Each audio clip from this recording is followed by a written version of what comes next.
Now we're going to start a new segment here at Coffee Clatch. It's called Eppie's Diary.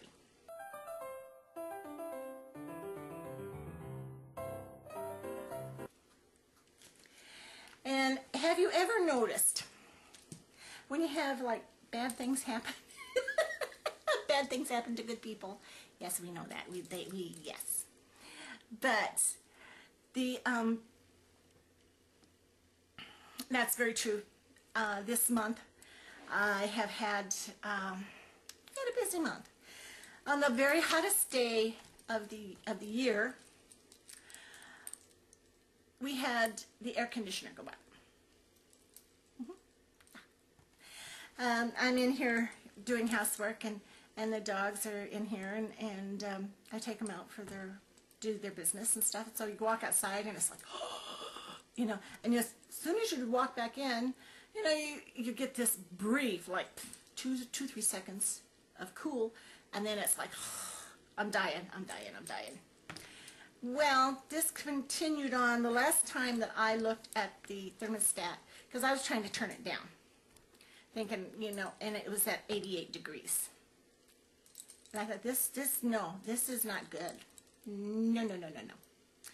So I'm drinking water because I'm just sweating it out faster than I can take it in, it seems like. So I'm nearly sick.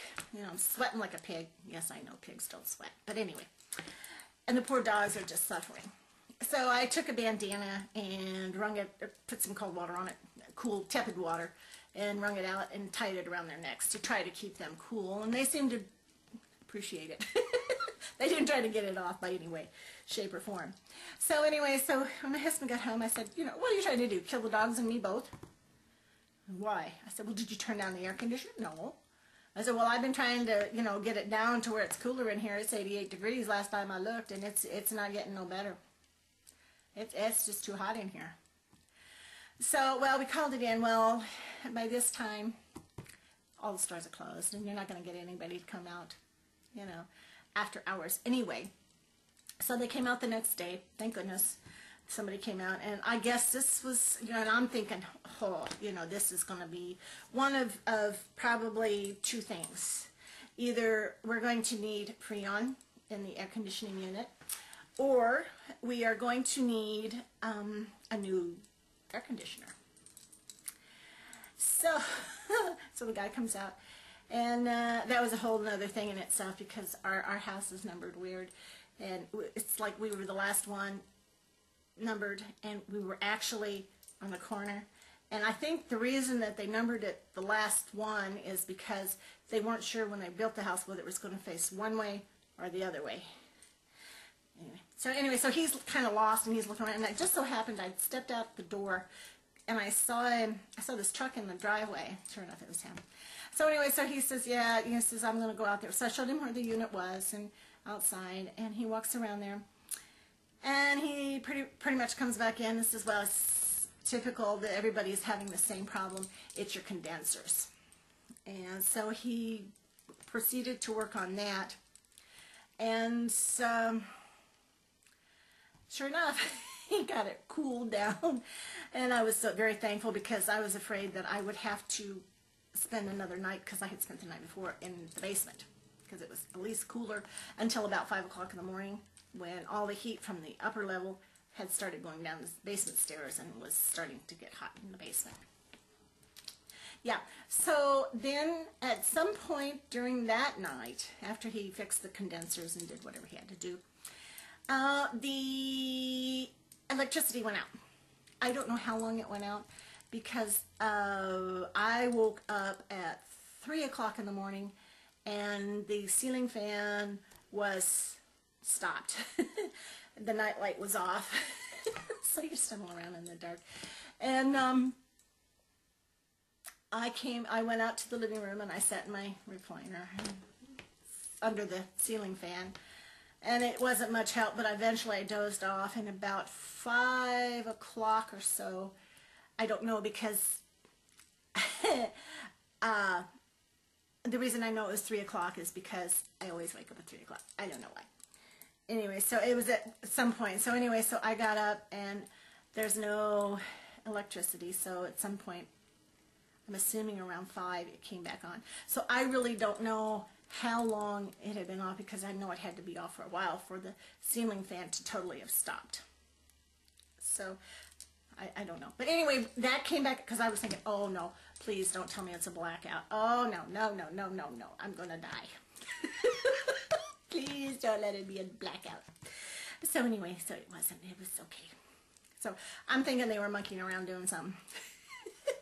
That's what, I'm sure that's their story and they're sticking to it. So anyway, the next thing that went wrong was on Friday.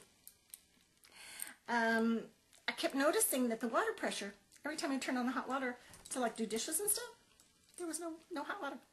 There was no water pressure either. There was no hot water, and the cool water was fine. So that's what led me to think, well, it's a hot water heater. But I didn't think of it at that time. Let me back up. So, and it's just kind of like dribbling out. And I'm going, well, what good is this? This ain't no good. You couldn't even take a bath in that. So, I'm going, oh, wonderful. So, again, it was a Friday. And so you're not going to get anybody to come out till Monday, because that would be overtime and time and a half and all kinds of wonderful stuff. And I went, no, no, no, no. Not going to happen. Not going to happen. So, sure enough, they came out, and they checked it, and sure enough, it was, oh, that was a fiasco too. They came out, couldn't do anything, had to go back, come back the next day with the hot water heater, because I didn't know that it was a water heater that was kaput. And anyway, so that was, so by this time, it is Wednesday, the following week.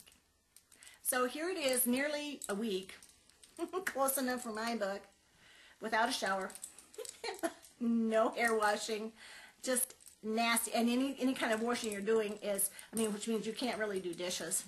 You can do laundry. I don't like to do cold water. I like to do warm water, but not cold water. Anyway, so, you know, I'm going, well, this is just charming.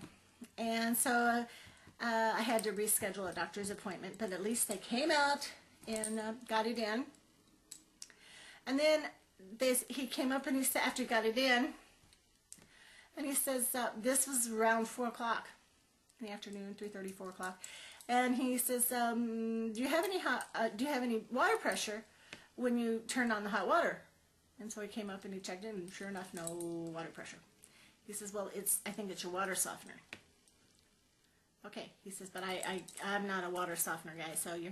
Anyway, it ended up going back to the same company, but a different different guy came out, I guess, that specializes in water softeners.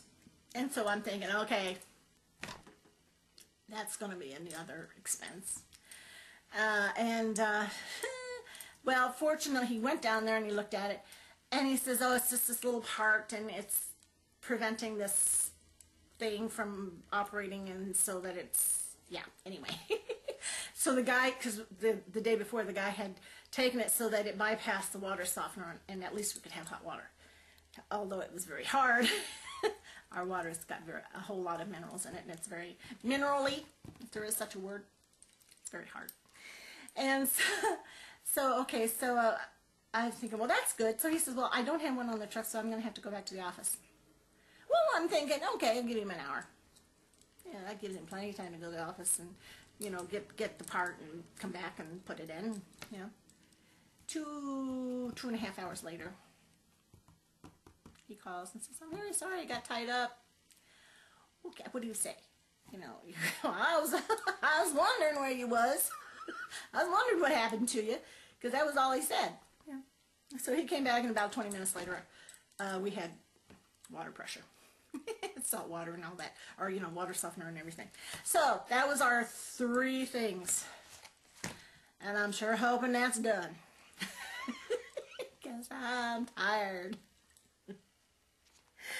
So I hope your weeks go better than mine have, and we will see you at the next coffee clutch. Take care.